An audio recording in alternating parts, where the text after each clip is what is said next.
Eux, ils marchent par la foi et non par la vue.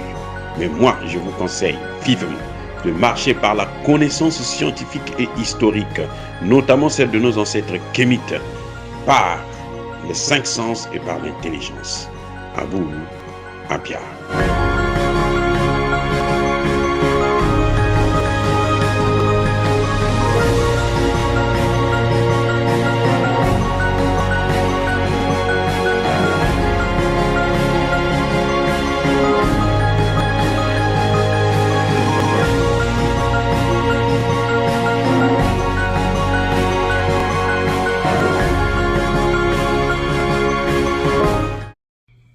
Otep à tous, bienvenue sur la chaîne des panafricanistes par essence, par conviction et par excellence. Celle des citoyens kémites par nécessité et obligation de combat.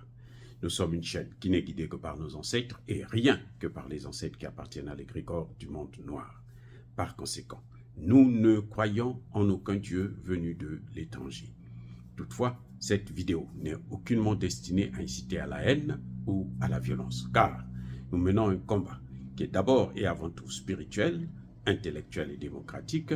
Ensuite, il est politique, géopolitique et géostratégique, contre l'impérialisme, le colonialisme, le néocolonialisme et l'endocolona, qui sont tous qualifiés de crimes contre l'humanité. Nous menons ce combat sur la base du principe fondamental que nous avons hérité de nos ancêtres kémites, qui est celui de la Mahat, c'est-à-dire solidarité, vérité et justice. Vous êtes donc en droit de connaître la vérité et nous avons l'obligation de vous dire la vérité, rien que la vérité, afin que justice soit rendue au continent africain. Et ça, c'est notre modeste contribution dans cette noble lutte en faveur de la souveraineté, la dignité, la solidarité et l'unité africaine. C'est exactement ça que nous appelons le panafricanisme. Bien-aimés frères et sœurs, l'Allemagne veut faire son retour en Afrique. Il n'y a même pas 3 mois, même pas 2 mois, je pense même pas 1 mois, que le Niger a dénoncé les accords de coopération militaire avec l'Union européenne. Eh oui, après la France, le Niger est passé par l'Union européenne. Et j'espère, et je le souhaite d'ailleurs, que le tour des États-Unis aussi viendra très bientôt. Bref, l'Allemagne n'a pas attendu des semaines pour revenir frapper à la porte du Niger. Elle s'amène pour dire quoi? Oh, mais vous savez, nous, on va vous construire un hôpital de référence pour les militaires. Quand ils vont lutter contre les terroristes, ceux qui sont blessés, on pourra les soigner le plus rapidement possible. Ils auront de très bons soins parce que ça va être un hôpital de haut standing. Dernièrement, l'armée allemande est venue au Burkina Faso. Elle vient négocier avec le Burkina Faso. Qu'est-ce qu'elle fait? Elle n'apporte pas des armes au Burkina Faso. Elle apporte des machines pour débrayer le terrain, comment dirais-je, pour le génie civil en fait. Alors qu'en ce moment, nous avons besoin des armes pour faire la guerre contre le terrorisme. Mais elle vient avec des petits trucs pour exister.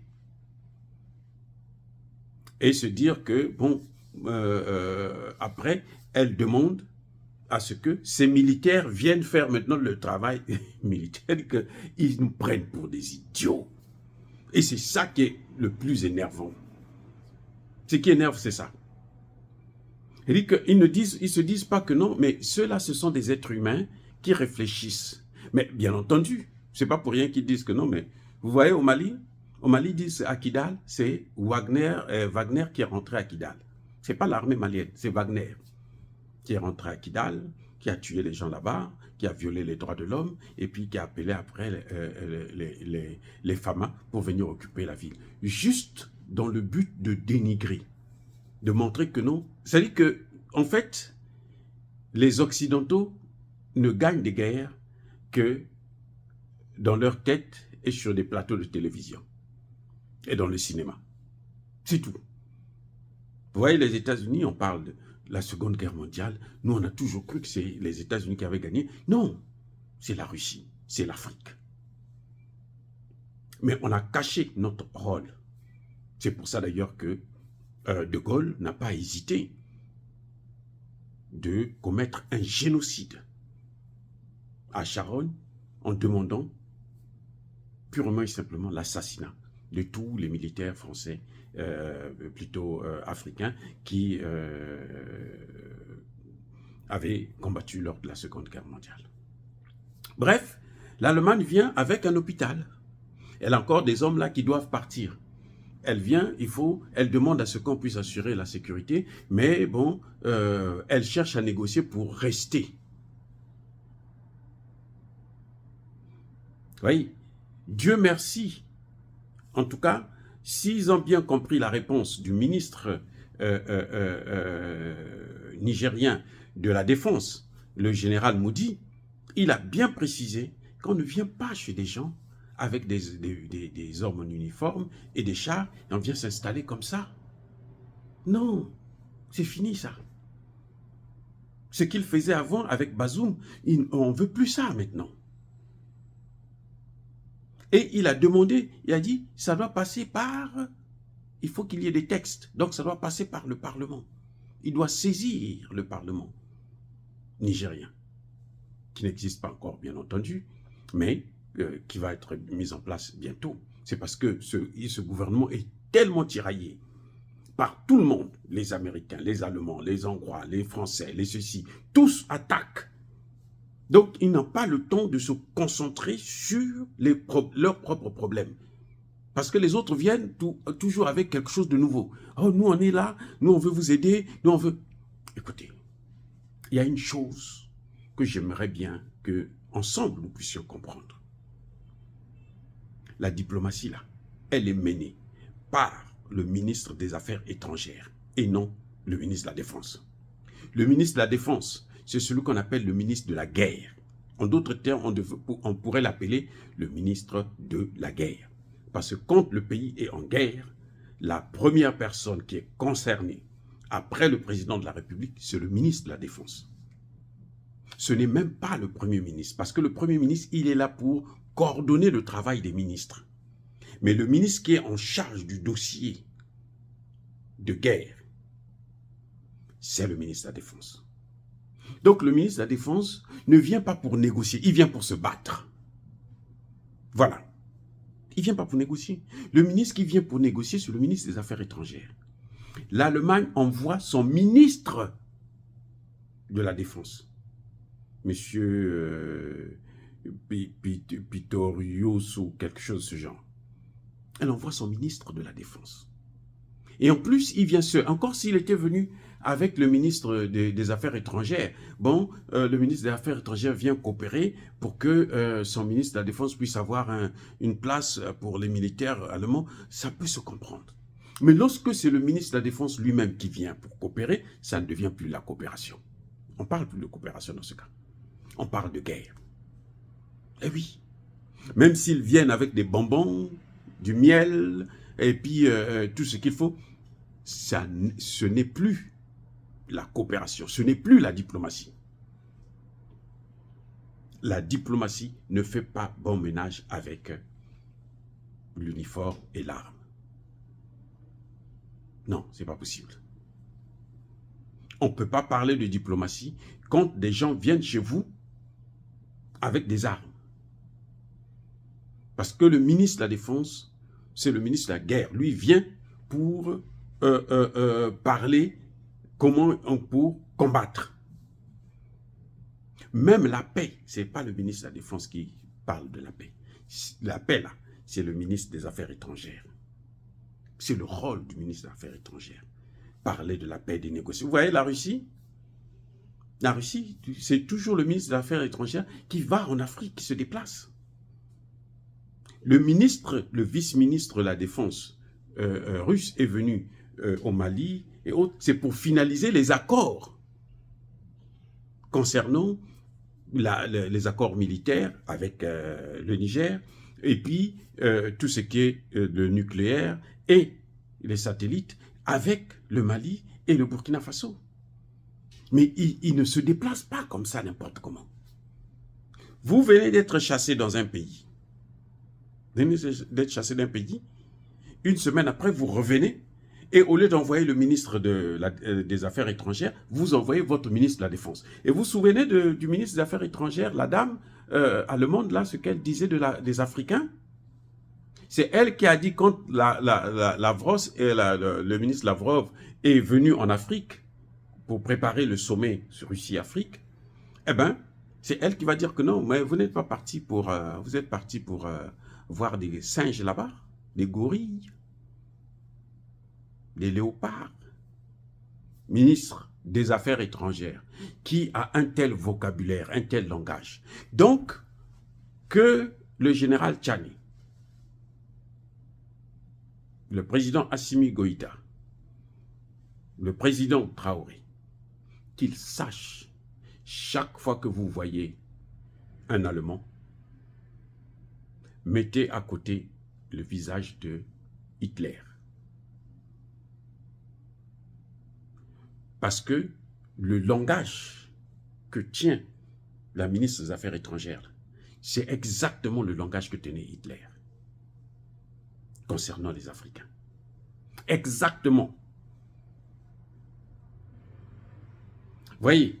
Et donc, quand vous les voyez là, c'est un danger. C'est un danger.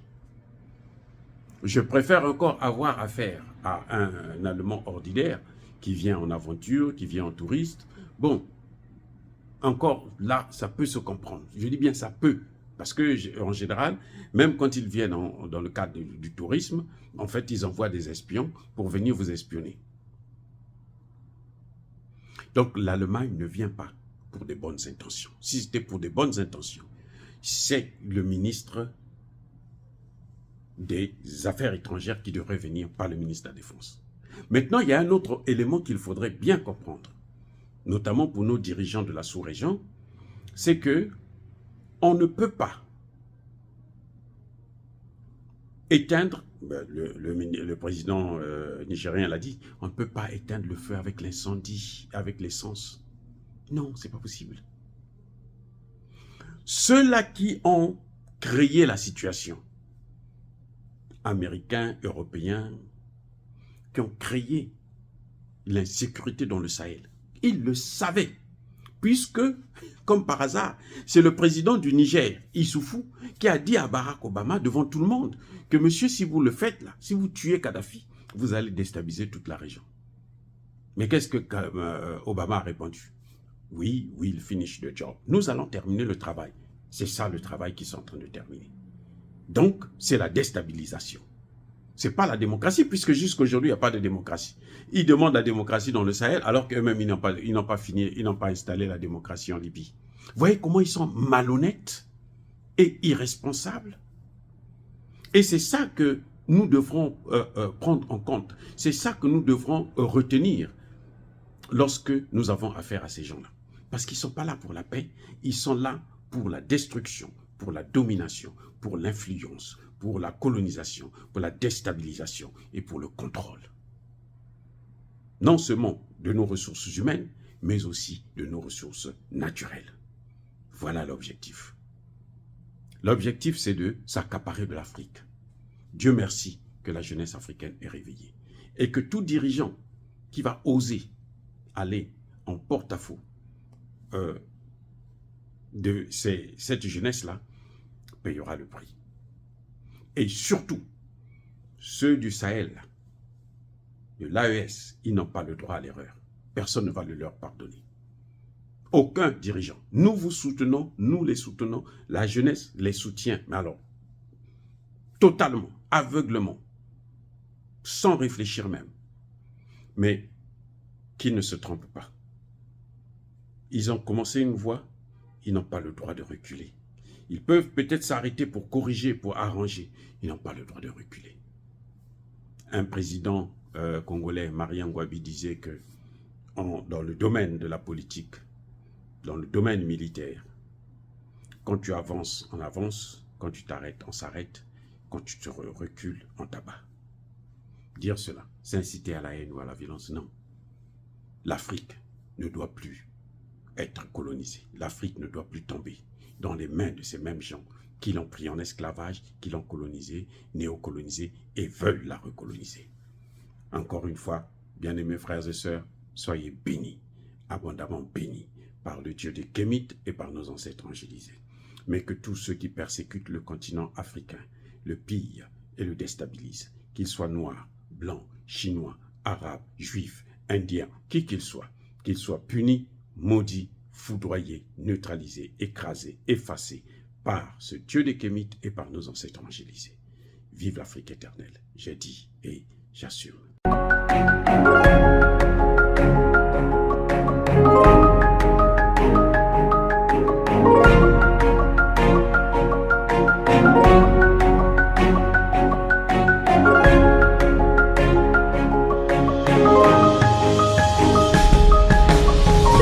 Bien-aimés frères et sœurs, vous connaîtrez la vérité et la vérité vous affranchira. Ça, c'est pas moi qui le dis, c'est la Bible qui le dit.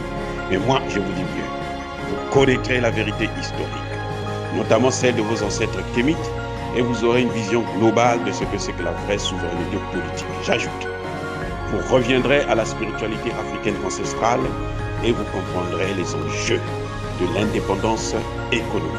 Et pour terminer, vous accepterez votre identité culturelle kémite et vous obtiendrez deux choses. La première, c'est la paix. La seconde, c'est le développement, à une condition. L'unité de toute l'Afrique noire, l'unité de tous les Noirs du monde entier.